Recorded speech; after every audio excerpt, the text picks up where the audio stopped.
All right, everybody. Hello, welcome, and good evening. We are so excited to have you join us today.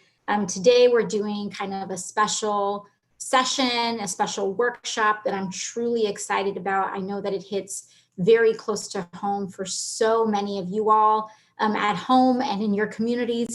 Today, we are talking about how to create a childcare collective and to also kind of the current status of schools right now in our home, in our community right here in New York City, and to figure out how we move forward. And one of the reasons why I'm so excited about tonight is because it just really shows how we as a movement really try to do things a little bit differently. And we're really challenging this idea that organizing and community organizing is something that is predominantly for elections. Really, it's just part of a way of life.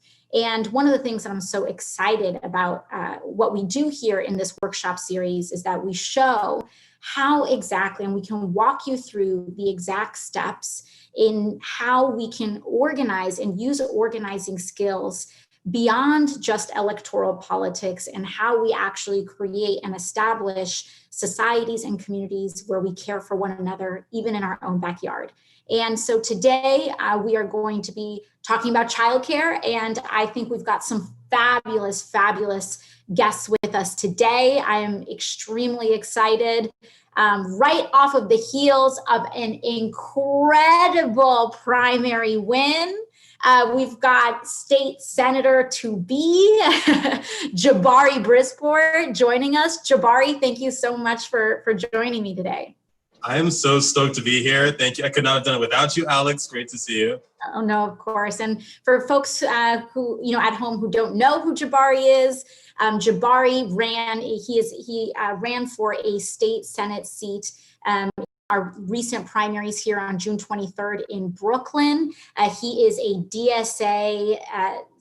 DSA sponsored and endorsed candidate. Jabari put me onto DSA many years ago.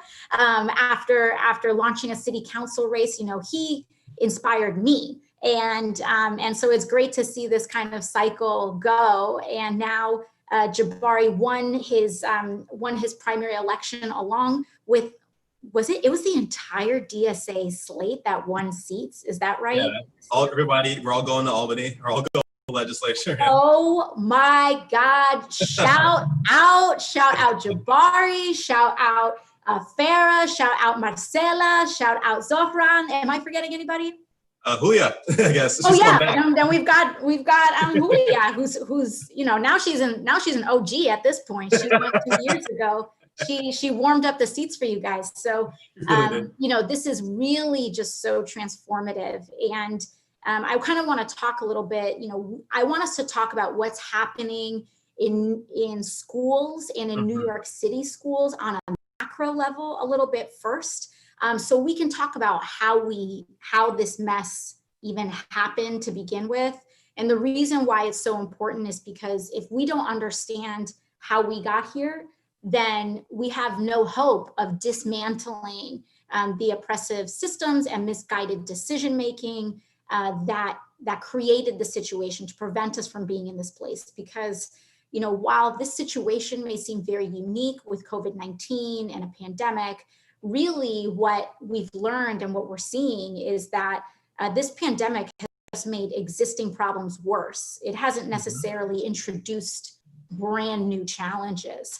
So talk to me about how you're seeing things, looking at things from a legislative perspective and from a community organizing perspective, what you're seeing in terms of this challenge with schools.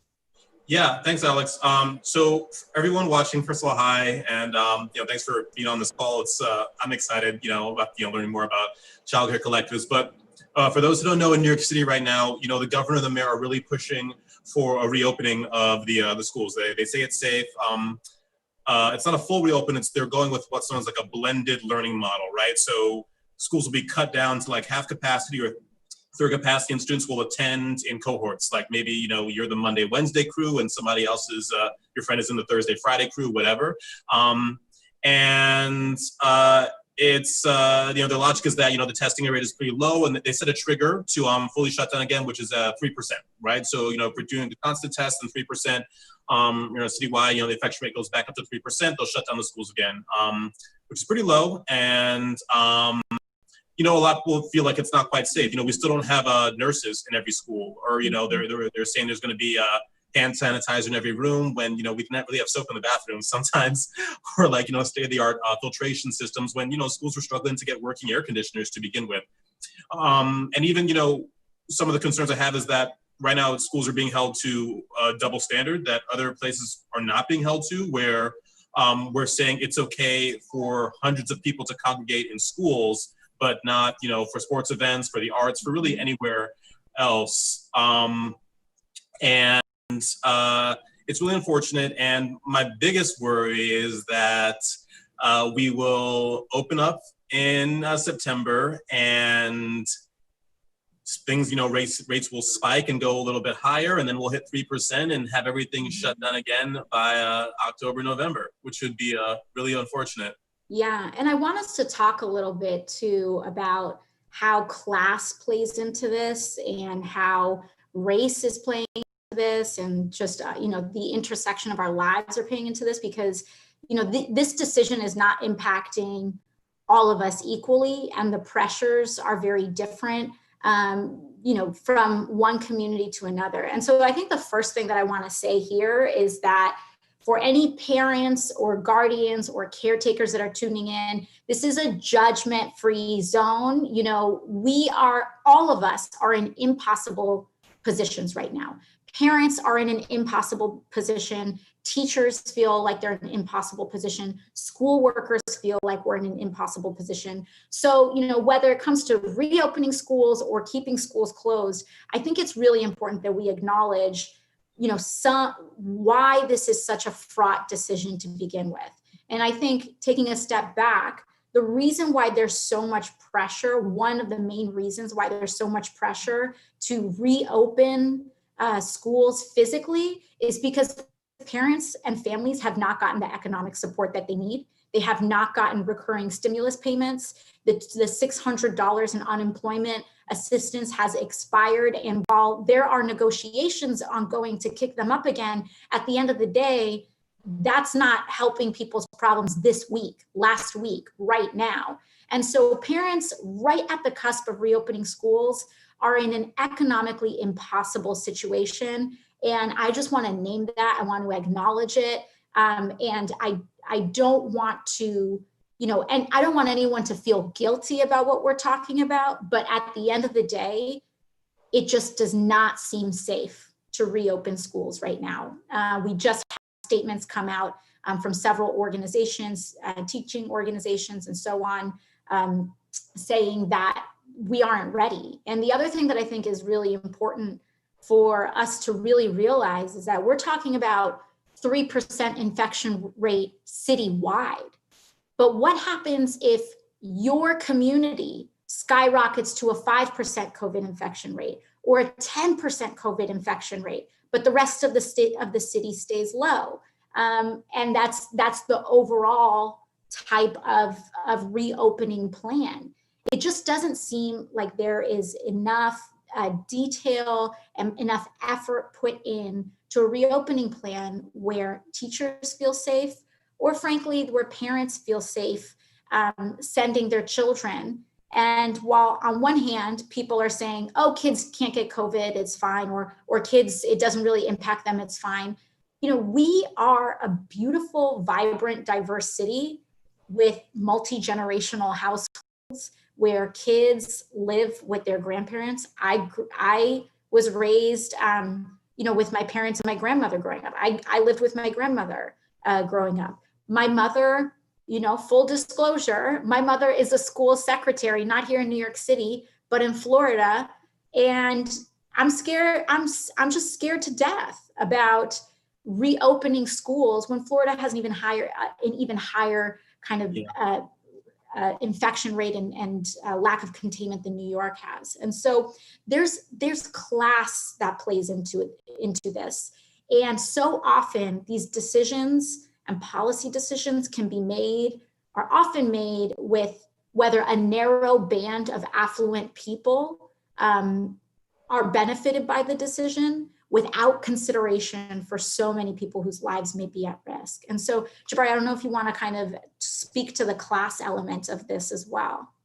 I mean, it's really true. I mean, what you were just talking about with like what happens if your community spikes. I mean, here in Brooklyn, we have a neighborhood called, it's for those who know, it's Sunset Park. It's a predominantly working class Latinx community. And, it just came out like today or really recently, they spiked up to like over 6% in that area, whereas the citywide is still around 1%. And as of now, those kids are set to go to school in a few weeks, even with rates spiking in that part of the city, which is really, it's really scary. And what would be nice to see would be greater effort to make sure that, students and families are equipped to deal with virtual learning. Because, people may be opting to send their kid back because they feel like, it's a lost cause, trying to deal with, the tablet they were supposed to get from the city that they may not have gotten, or they got the tablet, but their internet's not working and they're deeply concerned about their child getting an education. And, we are really seeing about this digital divide being exacerbated in the midst of all this crisis, with some people being easily able to have access to, every, tablet for every single one of their kids, and, perfect internet connection where everyone can be on it at the same time. And, they're hiring a tutor to, help out with everything else. And, you have other families that are just, and I honestly, I hear the difference in the background too. When students come off mute to like share an answer, I can hear the difference. In the households where it's really noisy and the parents are trying to work too, and you can hear like the younger brother is also in class right now and it's just really noisy and everyone is like on top of each other. And it also is just hard with like not enough effort to reach out to the students who have been like the most left behind.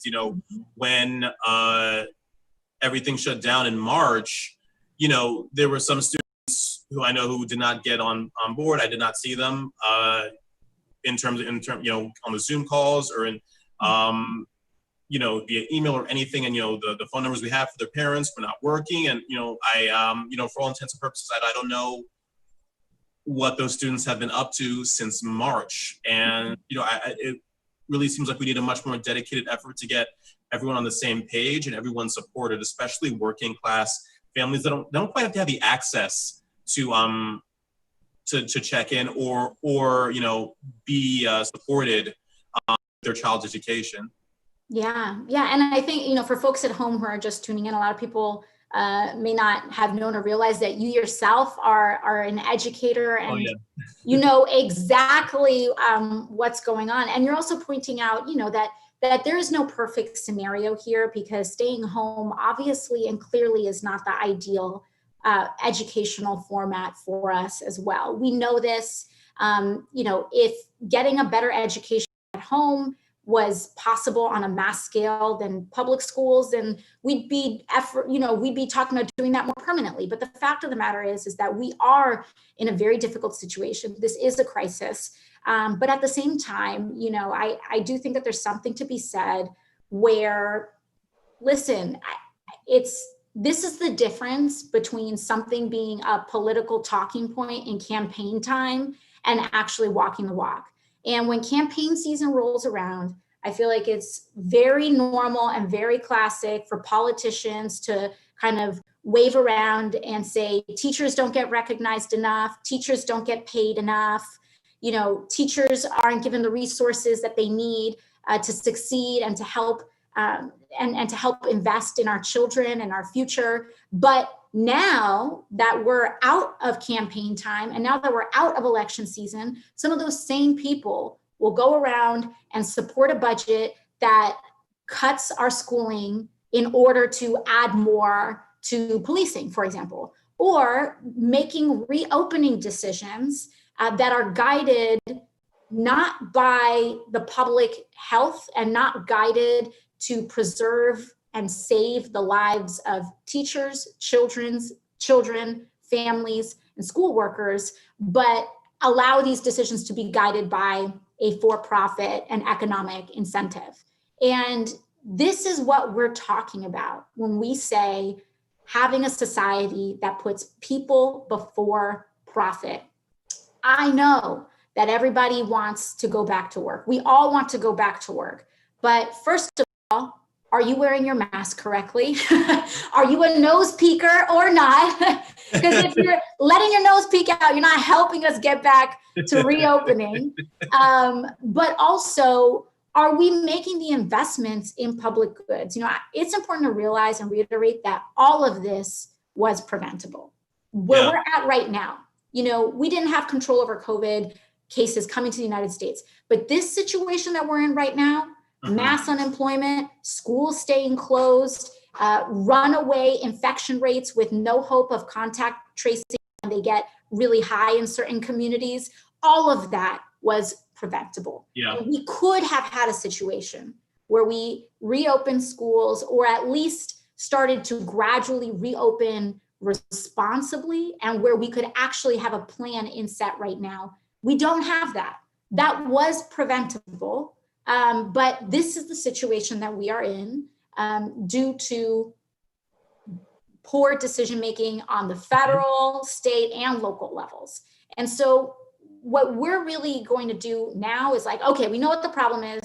Let's figure out one solution that you can apply directly in your life. And that is, if you do decide that you want to opt either in blended learning or in remote learning, where your child is going to be home for some larger period of time than they normally would be, how can you work with your neighbors, with other parents that you trust, in order to maybe do a Robin type of situation with childcare so that you can get some time off and someone else can kind of take the ball that day and take turns in order to organize safely a childcare collective. So Jabari, do you have any parting thoughts on kind of what this means in terms of organizing, and just even how this has political implications as well? Yeah, no, I just think this is going to be very important moving forward, just because, it's like you said, the support is running out, the unemployment checks are not coming, and the people that are going to be harmed by that predominantly are, people that already didn't have the means, like working class, Black and brown people and people of color, who will need to, make up for the fact that we have a presidential administration and, a Republican, Senate that do not want to keep extending these unemployment benefits. Even just with, the choice of parents to, continue remote learning, about a third of parents in New York City have chosen to do, virtual school. And I'm sure if you saw racial breakdown, you would see that it was probably, largely white, more affluent people that are able to do that, which is really unfortunate. This organizing is critically important because right now we are filling a gap left by, the administration. Yeah, for sure. Well, thank you so much for joining us, Jabari. I'm so excited for you to go in and rock Albany. Make sure we raise hell around those bad budgets, and make sure that we really fight for a more progressive New York for the many. Thanks, Alex. Thanks so much. All right, so let's get to the main kind of event. What I know a lot of you all are here for is to actually learn these skills. How to organize a childcare collective that can help give yourself a break, that can help give a loved one a break. This is just such an enormously important skill, and I'm glad that we are having an incredible organizer right here from our team, Jonathan Soto, who is our one and only Throgs Neck field lead and political organizer. We're so excited to have Jonathan with us. Thank you for joining us, Jonathan.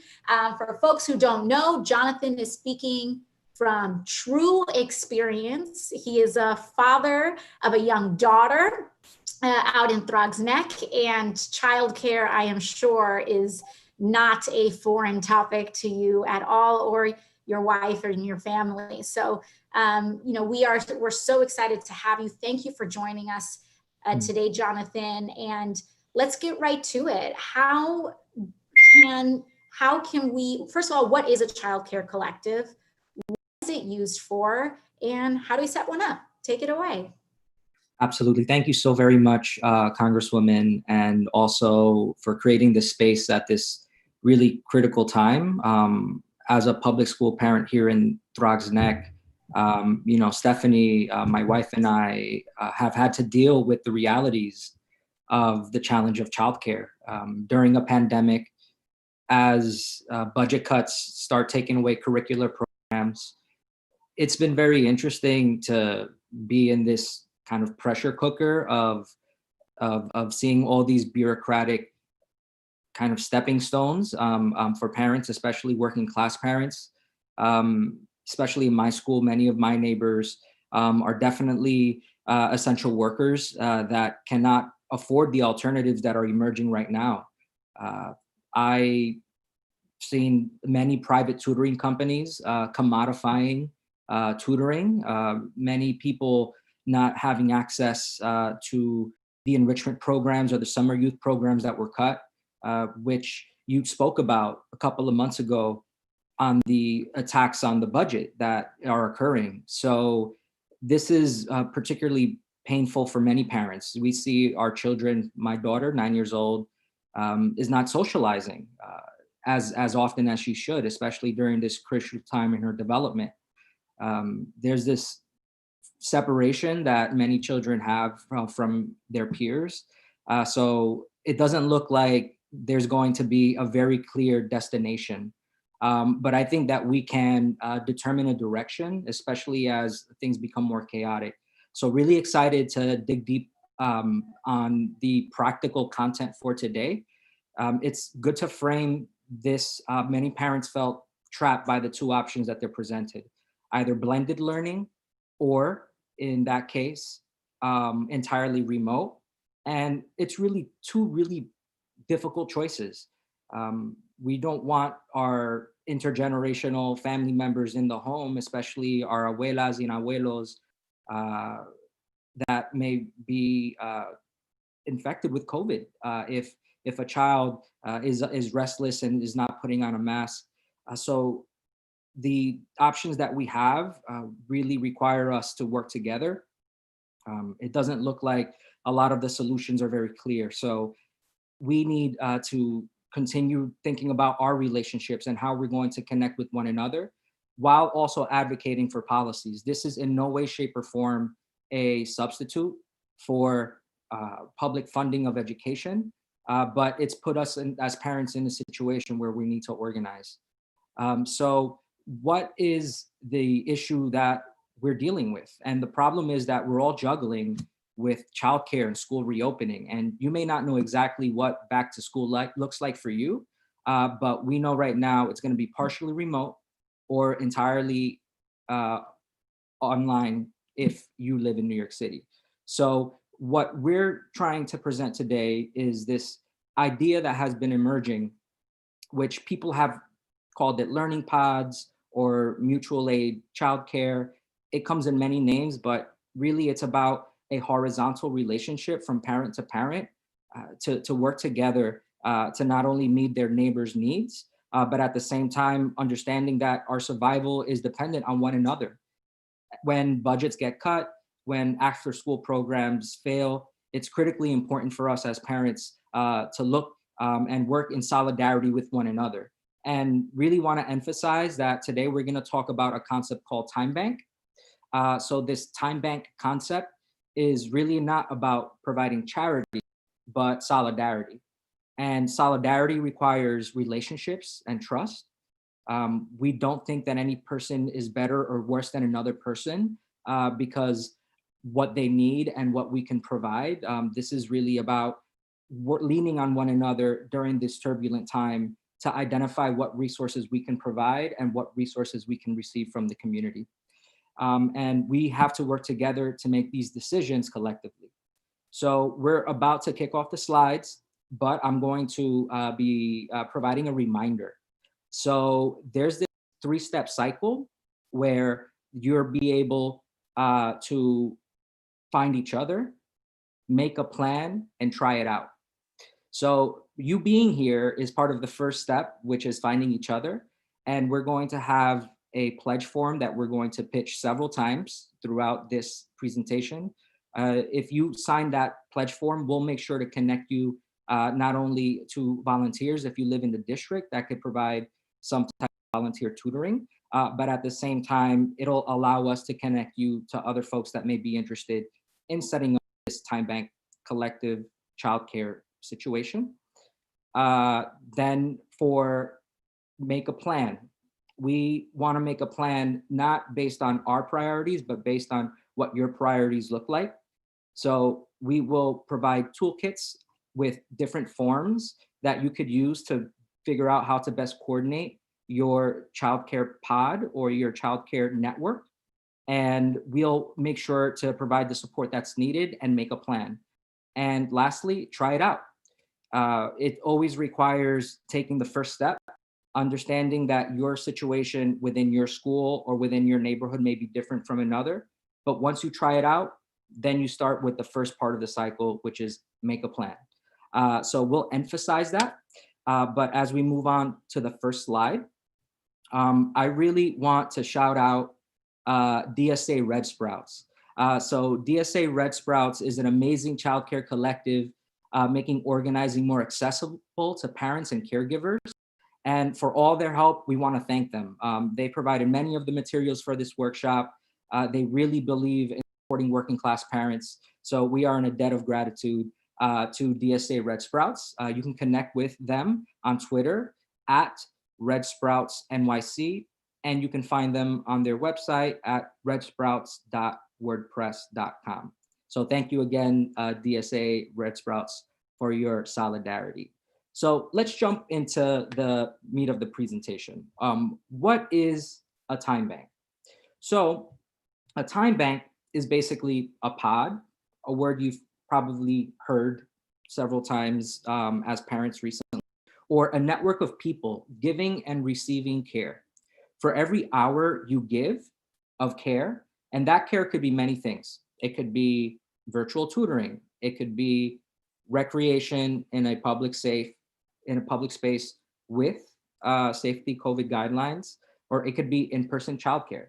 So if you decide to enter into this time bank and you give an hour of care, you'll receive an hour in return. So this is not charity, this is mutual aid. It's parents understanding the need to rely on one another in order to provide the services that are no longer accessible, either because enrichment programs have ended, or as many of my colleagues and my fellow parents, people that have lost their jobs that are currently unemployed, they don't have access to the private tutoring industry, which excludes lots of working parents because it is the privatization of education. We want to create this space, the Congresswoman wants to create this space so that we could participate in this time bank, and we'll definitely outline what that process looks like. But the general idea is that 1 hour you give in terms of volunteer service or a activity, you or your child receives that 1 hour in return. And how is this different from swapping childcare with one friend? Well, in a time bank, you can give and receive from different people. And the time bank will make sure that the hours are accounted for. So as opposed to having a two-person pod or network where you're limited in different types of skills that a parent or a tutor could provide, by expanding a pod or a network to 5 or 10 people, you'll be able then to have a different set of skills which could benefit the families that may want different options for their child. So that is what a concept of the time bank is. And we are now thinking about, once you are able to move forward with the time bank, it's very important to know that all hours are equal. So 1 hour of tutoring equals 1 hour of in-person childcare, equals 1 hour of outdoor recreational activity, or 1 hour of translation support. So the hour is the hour. So let's talk about, what does a time bank look like practically? So here's the scenario. Let's say that Angela tutors her child of one of her friends, Pablo, in chemistry. Pablo is playing soccer with his niece, whose mother, Liliana, is doing arts and crafts with Angela's child. What we see here is a time bank is different from just one person to one person providing service. It is a community of people, a community of relationships that are maintained. And you get to share in different types of care, support, and allows you to build a collective of relationships instead of a one-to-one relationship. So being that this is mutual aid, it allows for more sustainable engagement. Oftentimes we have a kind of hierarchy or top-down way of doing volunteerism, which this is not that. This is really about identifying the resources or skills that may exist within your pod. And at the same time, the campaign is committed to connecting parents through different different volunteer services if you live in New York 14. So we are going to remind everyone of the pledge right now. So you're gonna put your hand over your heart, as we see there in the graphic. But this is part of the first step about finding each other. So if you take this pledge now, whether you are outside of the district and want to do a childcare in your or childcare pod or collective in your specific neighborhood, or in New York 14, and we'll be able to provide that support, this pledge is how we're going to find you. So if you plan on organizing a childcare tutoring pod, please sign this form. And I'm going to spell this out. It is bit.ly/pledge to care. Again, where you could take the pledge, type in bit.ly/pledge to care, which is spelled PLEDGETOCARE. Really encourage you all to please sign up. And for parents or members of our community that are in District 14, please pledge, and we'll make sure to get you trained, whether it's on Zoom or any of the Google Sheets or any of the database outreach needs, materials, supplies. We're able to engage with you if you take this pledge. So we are definitely encouraging everyone that can create a childcare collective in their community to take the pledge. And if you're in District 14, we'll make sure to reach out and provide the support that you need. So let's say you are taking the first step with us, which is let's find each other and take the pledge. We make the plan, and as we begin the plan, we talk about outreach. How am I going to find people in my neighborhood, people in my community that want to join together to help out with childcare, whether tutoring, recreational activity, childcare in person, or virtual tutoring? So what we recommend is first identify your parent community. Who do you know? Who do you trust? We know that we have lots of friends, whether we meet them at the PTA or it's a parent coordinator, or if it's a neighbor that you take the bus with together in the school. Feel free to connect with folks that you already know. Have you connected with a parent where you went and dropped off your children at school and alternated a ride towards school? Or were there ways that you had informal tutoring groups or even after school programs that you participated in that ended? We really recommend that you reach out to folks in your community, especially if you're interested in engaging with them in this time bank, in this childcare collective. So you talk to your closest parents and ask them to bring another trusted person. And these networks or these pods should start pretty small, 5 to 10. You want to make sure that there's trust in the network and the group, but at the same time to be inclusive. Make sure that we reach out to our neighbors. We've seen that the unfortunate privatizing of tutoring, many affluent communities and parents are leaving public schools, taking tutoring, and it's a self-selecting group. And we know the difficult race and class dynamics that take place when we're not inclusive. So please make every attempt to be as inclusive as possible when reaching out to your neighbors so that we could assist with outreach and help growing the specific pod or network that you're creating.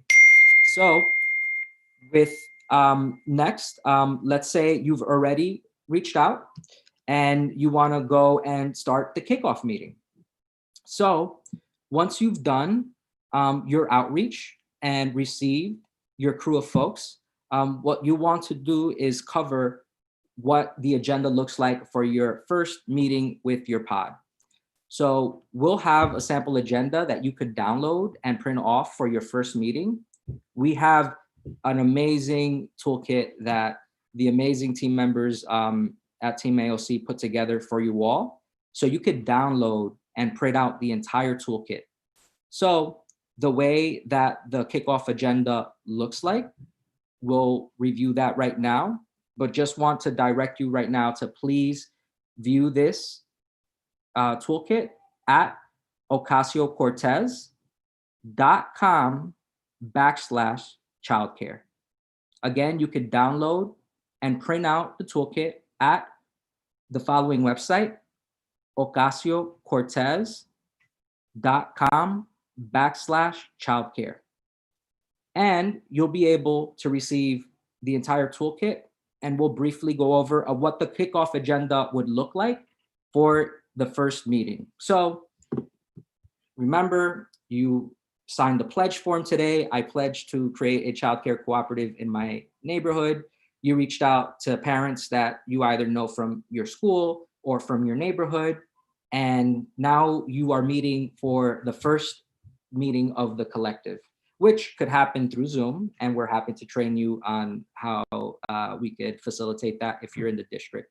So a pre-meeting, you could create, let's say, and send over a podcast or do a reading on mutual aid or childcare organizing. This is important if you'd like to have a concept or share some discussion and get to know folks better by having common material.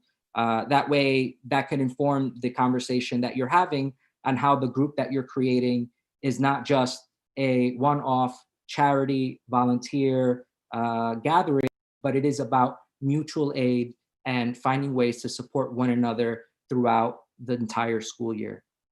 So then you'd like to do introductions. You want to get to know each other and break the ice with a common group facilitation question that's related to this scenario. So for example, what has been the most challenging part about COVID and raising children in this time for you? I would say is the inability to go outside has been really, really difficult for my family and I. And I'm sure that question, when you're with the group of folks that you're having conversation with, you'll see a lot of commonalities and you'll be able to build solidarity as you move forward. So what you'd also like to do is define what is a time bank. So we've reviewed what a time bank is. It's a place to get and make a record of who gives 1 hour, who receives that 1 hour, and how do you distribute that amongst the group for childcare, virtual tutoring, outdoor recreational activities, and other services that you may determine within your group. So you want to make sure that you also go over the group agreements, roles, and communication purposes. So we want to make sure that everyone's desires, everyone's preferences, everyone's expectations are clearly accounted for. You want to discuss roles and communication purposes by determining who may be a coordinator. So the role of the coordinator alternates. So let's say you'd like to have a coordinator that prepares the first meeting or the first 2 meetings. It could rotate. That way there's responsibility that is distributed throughout the group. So this coordinator will rotate. This coordinator could check in with members of the group, the pod, or the network, make sure that people are receiving what they're contributing, and making sure that all hours in the time bank are allotted for and are actually executed. Also, this person will be coordinating for the first couple of weeks, and then you could then have a training program of how the coordinator has any feedback on best ways to continue the group, and record that and make sure that the parents talk about ways that we can work together to address some communication issues that may arise. And you'll like to talk about whether you want to do a WhatsApp chat or a group text or a Google shared drive, which is something we're happy to set up for you if you'd like any training on any of these items. Then you'd like to fill out intake forms together. So these forms should cover very basic information like contact, emergency information, medical information for children, and what each parent can give and receive to the collective. So we have sample intake forms that you could download and print in your toolkit. And once again, you can find all of these different items at Ocasio-Cortez.com/childcare. Again, you could download and print out the toolkit with all these sample guides. Again, these guides are guides and are not fast rules. You could feel to shift and change the language as you'd like. However, this is here to guide you throughout this process as you receive the information. So as we then move on to the next slide, we will review, and this is the sample agenda. So this is just what it looks like when you go into the toolkit. You'll see, for example, we have reading suggestions, podcast suggestions, and different ways you could facilitate the meeting. So again, you could download and print this at Ocasio-Cortez.com/childcare. Now to the intake forms. These forms, again, a bit more comprehensive in the website, but this is what you'll see, which you can note the name, phone number, email address, and different ways that people would like to either contribute or receive different services. People can, for example, suggest in-person childcare, arts and crafts, sports, tutoring. Obviously, every activity that happens in person should follow social distancing guidelines, and we have some COVID tips that you can review in the toolkit as well. So again, you could view all of this information at Ocasio-Cortez.com/childcare. So some basic COVID-19 safety tips. And let me just take a second there to refresh. And COVID-19 safety tips. Obviously, you'd like to encourage children and adults there to wash hands, wear masks, stay remote or safely distance outdoors where possible, and set very clear expectations for communications. This is a very difficult time we are living through. Many people feel very anxious about what is happening and the new norms that we're navigating as a society, but it's very important to be very clear on COVID safety tips, especially if folks are deciding to do in-person childcare, and understanding that as a community, we need to take care of each other, protect each other, and allow for the time bank to continue nurturing itself. It's very important to be very clear about how do we minimize risk for children. And we can go on to the next slide, which we have a couple of more basic safety tips. If you are having indoor childcare, make sure that you walk the entire space of the house, the apartment, the room at the child's height. Check for knives, sharp edges, small objects, anything that may be a choking hazard. Cover up radiators and outlets, and have no open flames or hot beverages if you are engaging in in-person childcare. Never allow kids to share food. Many children have allergies and have different food sensitivities, and maybe a parent may not note it, which is very important in the intake forms to note all the allergies that a child may have. That way we could reduce the possibility of children receiving a allergic reaction. And if there's something that goes wrong, please, please, please let the parent know right away. It's encouraged that there's a group chat, a common space where you can communicate with parents if something were to go wrong. And if for whatever reason the life's child is in danger, 911 is the option. However, we just want to be very careful that anytime we engage police, the likelihood of conflict may arise. So just be very aware that police interactions may present different levels of risk for families, depending on immigration status, race, and gender. So you want to be very mindful of that. Additionally, other childcare tips. We want to create a space that allows for kids to choose what they want to do in their own space. So something that's been helpful with different childcare collectives is creating different corners.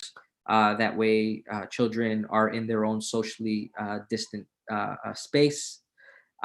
Notice the energy, check in with children consistently, and keep everyone participating in whatever the activity may be. If this is something, if you're doing indoor childcare. A lot of the different care or the tutoring may also happen virtually. So those are scenarios present for less need to think about the social distancing measures. However, if you're doing in person, it's very important to be very aware of what's happening with different children. We move on to additional childcare tips for social justice caregiving. Please respect kids' consent.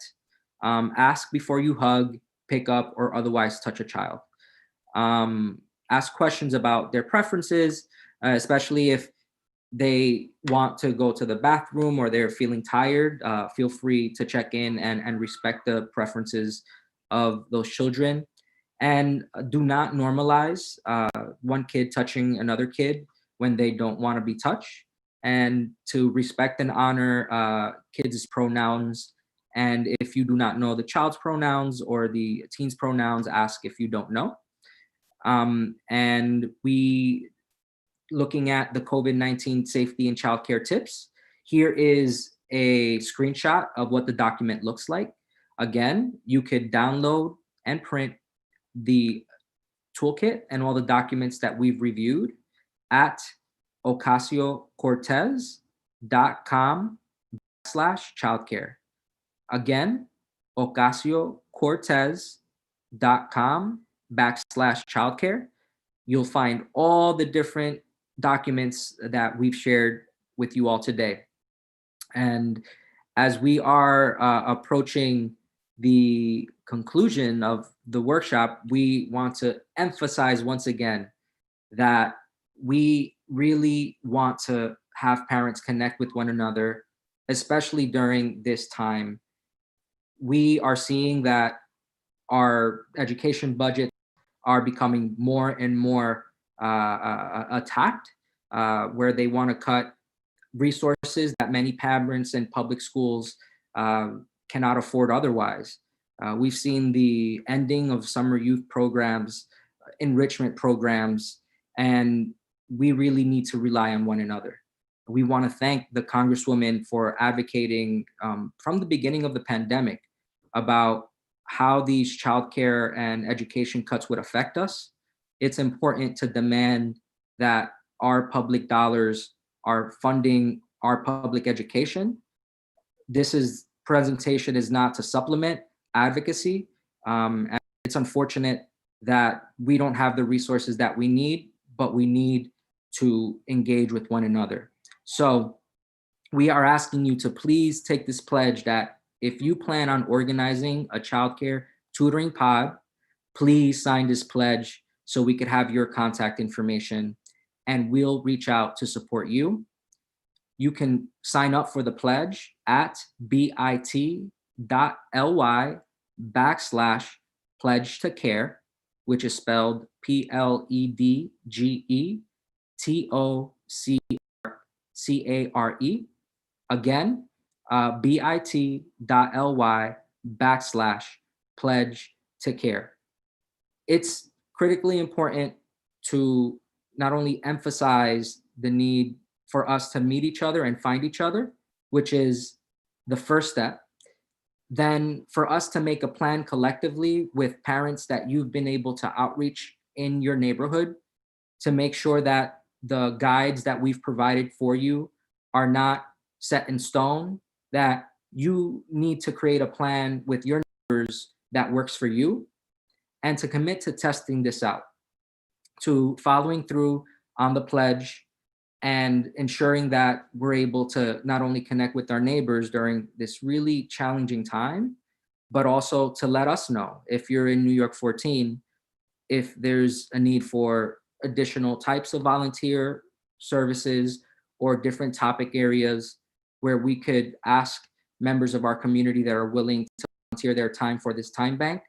It's critically important that you take that pledge, that we sign up and make sure that we have each another's back. Again, very simple step, finding each other, which is something that we've done today. Sign up for that pledge, and then when you do outreach, you'll make a plan with your neighbors. And once you make a plan, you test it out. If you are in New York 14, we are happy to not only train you in the use of Zoom technology, in setting up the Google Sheets, in setting up a database, in providing resources or materials for outreach for you and your neighbors. That's something that we are committed to doing. And again, please take the pledge by visiting bit.ly/pledge to care. So we want to thank you all, especially parents, as someone and as my wife, myself, my family have time and time again felt the deep uncertainty, the lack of clarity, and feeling trapped by these two options, which is entirely online or blended.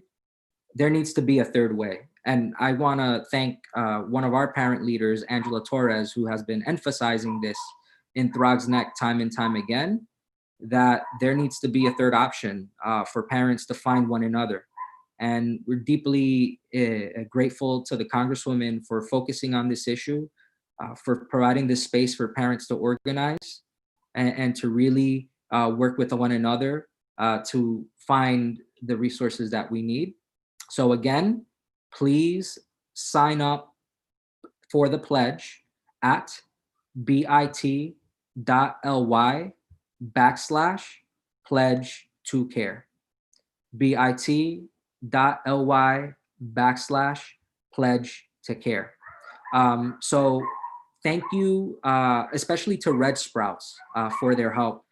Their materials are so honors the diversity of the families and the type of care that we should focus on providing to us and our neighbors. So we want to thank DSA Red Sprouts for all their assistance.